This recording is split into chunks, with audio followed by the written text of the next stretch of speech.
મિત્રો આજે આપણે વાત કરીશું 1000 વર્ષ જૂનું ધુમ્મેશ્વર મહાદેવનું મંદિર જે અણગઢના સાનિધ્યમાં આવેલું છે। મિત્રો અત્યારે હજારો અને લાખોની સંખ્યામાં ભાવિ ભક્તો અણગઢમાં આવેલા મોહણી માતાના મંદિરે આવતા હોય છે।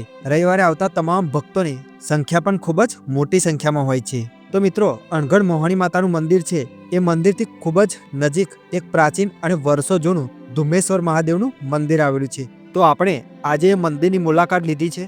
પાણીની અંદર રહેલું મસાણી માતાનું મંદિર છે તે ઉપરના વાસમાંથી તમે જેવા પગથિયા ઉતરીને નીચે જાઓ છો ત્યાં તમને બે રસ્તા જોવા મળશે। એક જમણી સાઈડ જશો ત્યાં તમે મસાણી માતાના મંદિરે પહોંચી શકો છો। જો તમે ડાબી બાજુ જાઓ છો તો ત્યાંથી તમે 500 મીટરની દૂરી પર તમને ધુમ્મેશ્વર મહાદેવનું 1000 વર્ષ જૂનું મંદિર જોવા મળશે।